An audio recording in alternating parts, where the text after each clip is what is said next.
ओम श्री परमात्मने नमः। ओम नमो भगवते वासुदेवाय।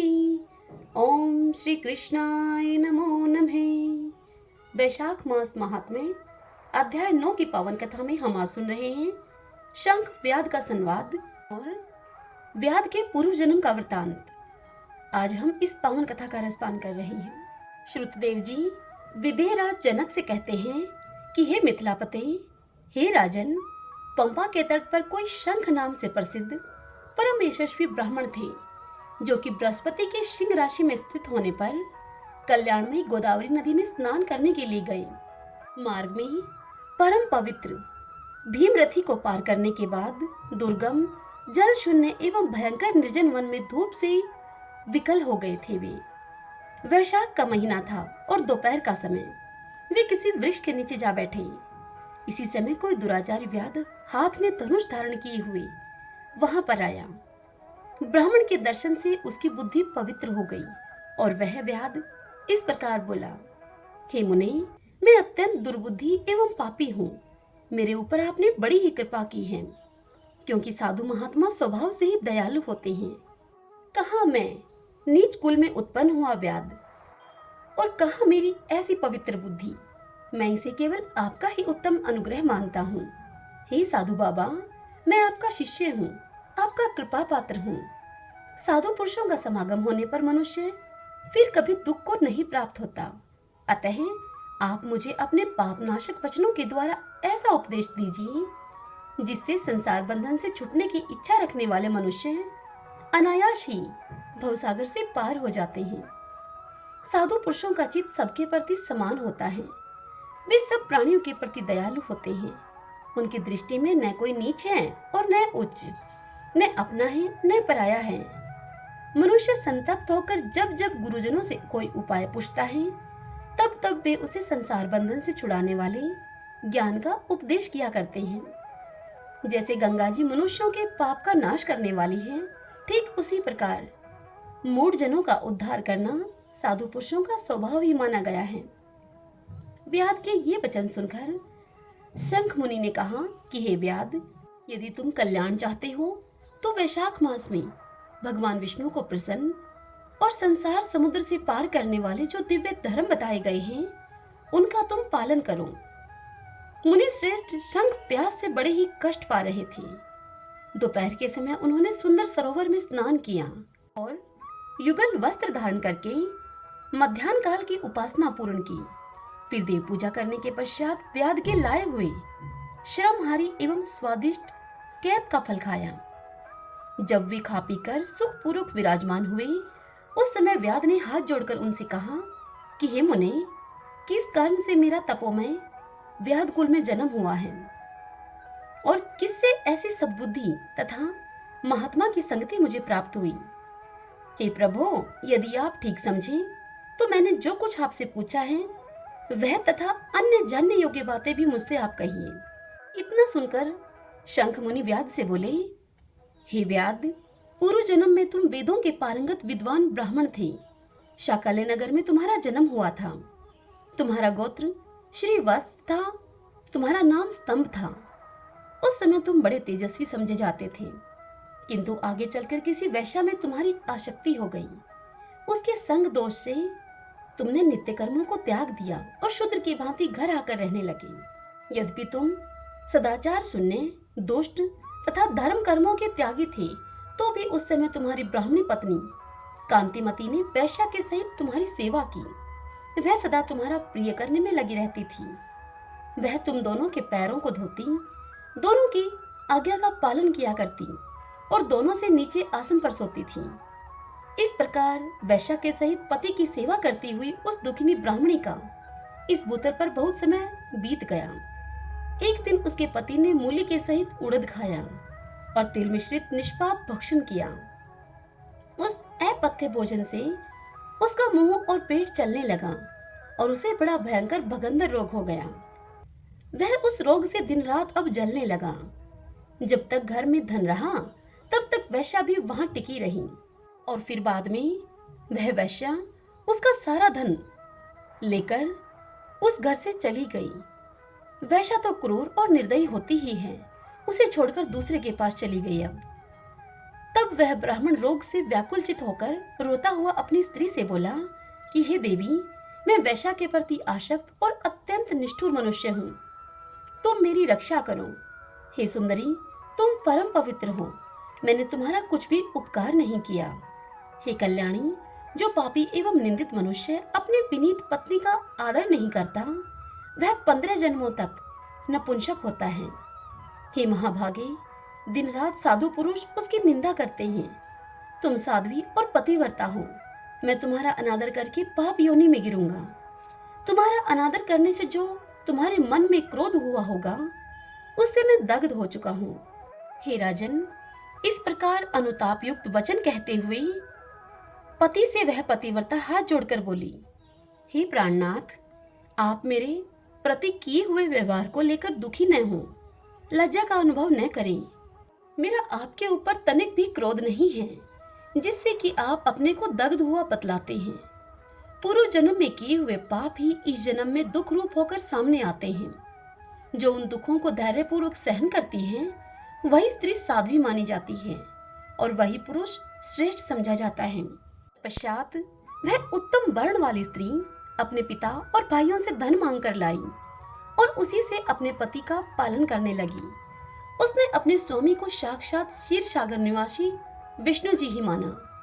वह दिन रात पति के मल मूत्र को साफ करती और उसके शरीर में पड़े हुए कष्टदायक कीड़ों को धीरे धीरे नख से खींचकर बाहर निकालती थी। वह ब्राह्मणी न तो रात में सोती थी और न ही दिन में। अपने स्वामी के दुख से संतप्त होकर वह दुखिनी सदा इस प्रकार प्रार्थना किया करती थी।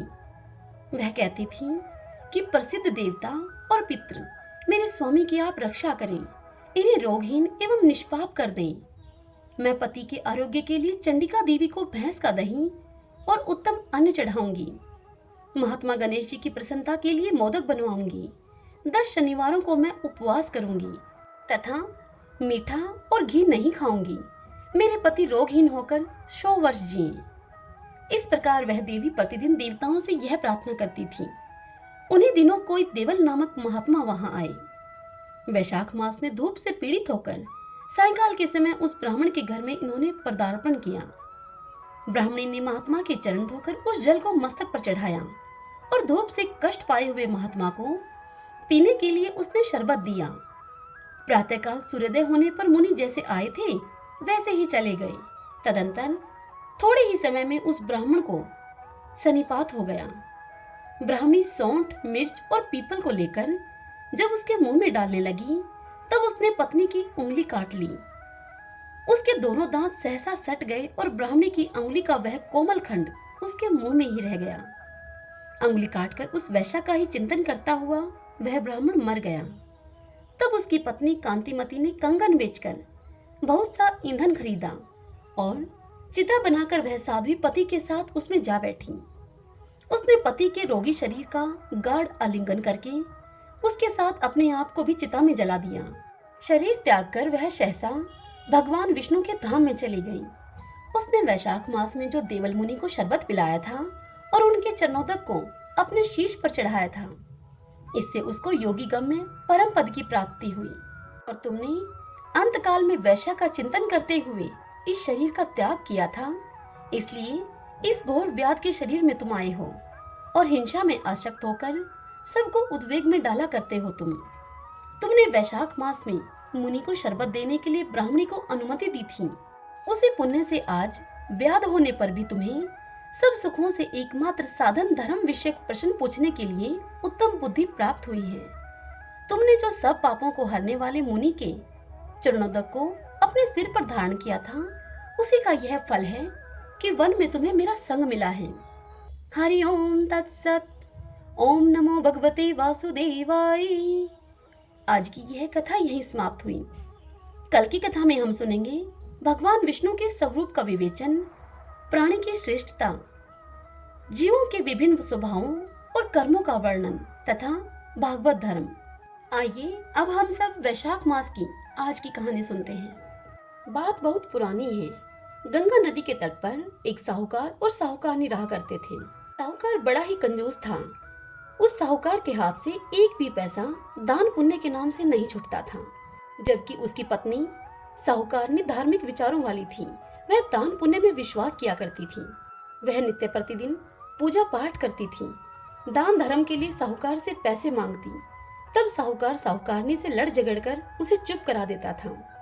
साहूकारनी साहूकार से बार बार कहती थी कि अब आपकी आयु बीतती जा रही है, कुछ दान धर्म किया करो जिससे कि जीवन का उद्धार हो। परंतु उसकी इन कही हुई बातों का साहूकार पर कोई असर नहीं होता। एक बार साहूकारनी ने साहूकार से कहा कि चलो और कुछ मत करो, आप कम से कम गंगा स्नान तो कर ही सकते हो, वह कर लो। हम गंगा किनारे पर रहते हैं, गंगा में डुबकी लगाकर कुछ पुण्य ही कमा लो। लगातार साहूकारनी के ऐसा कहने पर साहूकार ने एक दिन सोचा कि चलो एक दिन गंगा में डुबकी लगाकर कुछ धर्म पुण्य कमा लेता हूँ। साहूकारनी मुझे बार बार बोलती है, उसकी इस बात को मानने में कोई हर्ज भी नहीं है, और दूसरा इस कार्य में कोई पैसा भी खर्च नहीं होगा। ऐसा सोचकर साहूकार गंगा में स्नान करने के लिए चल पड़ा। फिर चलते चलते रास्ते में उसे ध्यान आया कि गंगा के घाट पर पंडे बैठे होंगे और कोई न कोई पंडा उसे घेर ही लेगा और फिर उससे पैसे मांगेगा। यह सब सोचकर वह रुका नहीं और चलते चलते गंगा जी के उस घाट पर पहुंच गया जहां पर मृत शरीर का संस्कार किया जाता था। साहूकार ने सोचा कि यहाँ इस घाट पर कोई नहीं आता। ऐसा सोचकर साहूकार गंगा जी में डुबकी लगाने के लिए घुस गया। उसी समय भगवान श्री हरि धरती का भ्रमण करने के लिए निकले हुए थे।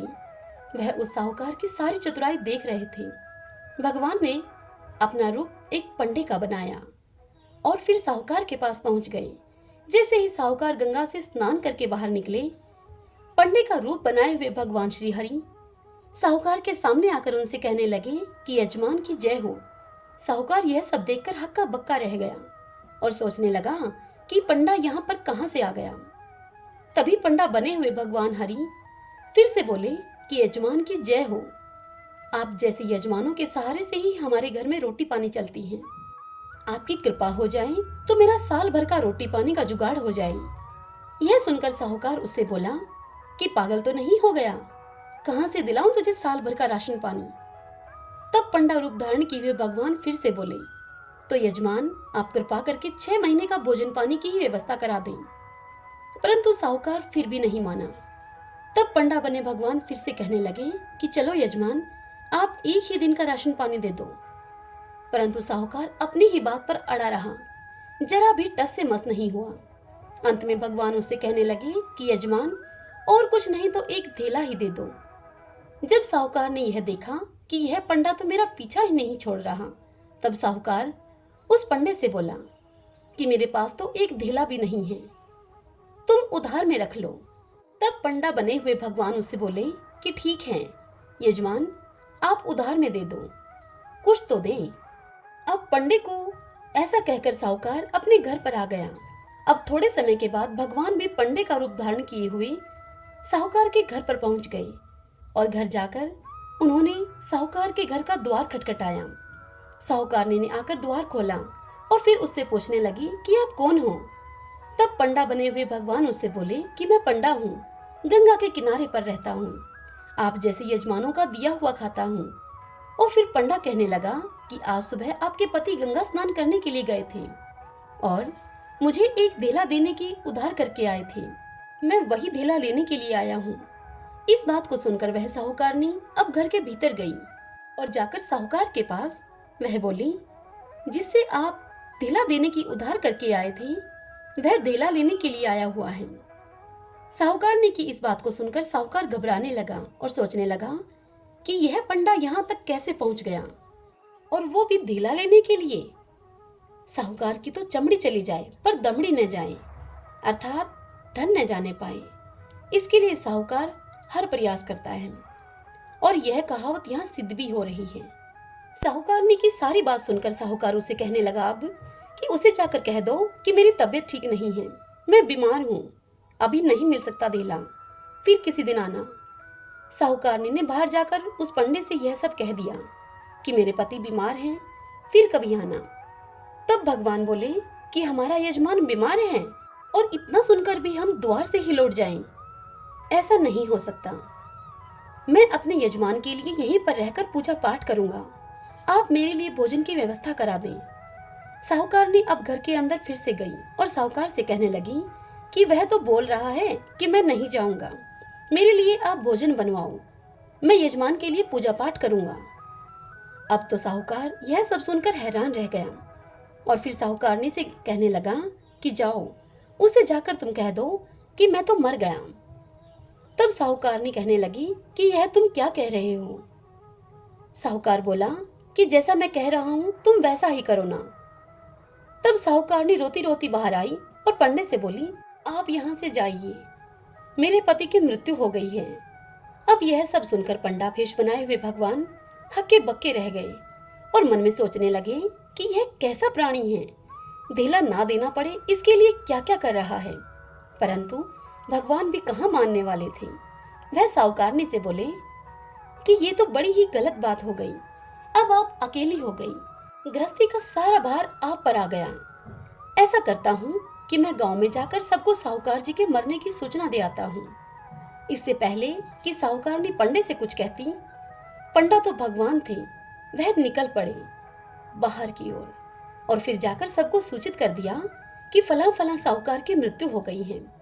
और अब भगवान सोचने लगे कि अब तो उठेगा ही, जब सारे गांव वासी उसके घर में जमा होंगे और जब वह उठेगा तो मैं फिर अपना उससे धेला मांग लूंगा। लेकिन साहूकार भी धेला देने को तैयार नहीं था। अब साहूकार के घर में गांव वासी इकट्ठे होकर उसे लेकर जाने की तैयारी करने लगे, लेकिन फिर भी साहूकार उठा नहीं। अब सभी लोगों ने मिलकर सभी तैयारियां पूरी कर ली और फिर साहूकार को शमशान लेकर पहुंच गए। अब साहूकार को चिता पर लिटा दिया गया, परंतु साहूकार टस से मस न हुआ। अब साहूकार को अग्नि देने की तैयारी होने लगी। अब वहां पर खड़े हुए पंडे का भेष धारण किए हुए भगवान सोचने लगे कि कैसा आदमी है ये, जीवन देने को तैयार है परंतु धेला देने को नहीं। अब जैसे ही लोग साहूकार को अग्नि देने लगे तभी भगवान बोले कि रुको, मुझे इसके कान में कुछ कहना है। फिर भगवान साहूकार के चिता के पास जाकर साहूकार के कान में बोले कि बैकुंठ से आया हूँ, द्वारकाधीश मेरा नाम है, जो मांगना चाहता है सो मांग ले, मैं तुझे सब कुछ देने को तैयार हूँ। ऐसा सुनते ही साहूकार ने सोचा कि यह तो भगवान मेरे समीप आ गए हैं, और यह सोचकर साहूकार ने झट से अपनी आंखें खोली और फिर साहूकार ने पंडे को अपने सामने पाया और मन में सोचने लगा कि यह तो वही पंडा है जिसे मैंने धेले की उधार की हुई है, अब यह धेला मांगेगा। यह सोचकर साहूकार ने झट से फिर अपनी आंखें मूंद ली। यह देखकर भगवान मुस्कुराए और उससे बोले, आंखें खोल साहूकार, मैं तुझसे कुछ मांगने नहीं आया, मैं तो तुझे कुछ देना चाहता हूँ। तूने तो मुझे एक धेला भी नहीं दिया, लेकिन आज तो मुझसे जो मांगेगा, धन दौलत सुख ऐश्वर्य, जो तेरा मन चाहे सो तू मुझसे मांग ले, तुझे सब दूंगा। तब साहूकार बोला कि जो मैं मांगूंगा वह मुझे दोगे? तब भगवान बोला कि हाँ दूंगा। तब साहूकार बोला कि जो मैंने तुम्हें धेले की उधार की थी, तुम्हें धेला उधार दिया था, वह मेरा मुझे वापस दे दो। भगवान साहूकार की बात सुनकर मंद मंद अब मुस्कुराने लगे और बोले कि वाह रे मानव, तेरा क्या स्वभाव है, मैं तो तेरा उद्धार करने के लिए आया था और यहाँ भी तूने अपना ही दिमाग लगाया। और फिर ऐसा कहकर पंडा रूप धारण किए हुए भगवान द्वारकाधीश अंतर ध्यान हो गए। भगतजनों, जीवन में अपने हाथ से किया गया दान और अपने मुख से लिया हुआ प्रभु का नाम, ये ही साथ जाएंगे, बाकी सब यही रह जाएगा। इसलिए इस जीवन के उद्धार के लिए जो और जितना सामर्थ्य हो दान धर्म अवश्य करें, भगवान का नाम सुमरन करें। सभी बोले द्वारकाधीश भगवान की जय, विष्णु भगवान की जय। आप सभी में आपके परिवारजनों पर भगवान विष्णु की कृपा सदैव बनी रहे, ऐसी मेरी शुभकामना है। यदि आपको यह कथा, यह कहानी पसंद आई हो तो वीडियो को लाइक करें और कमेंट बॉक्स में विष्णु भगवान की जय लिखिए। हरे कृष्णा।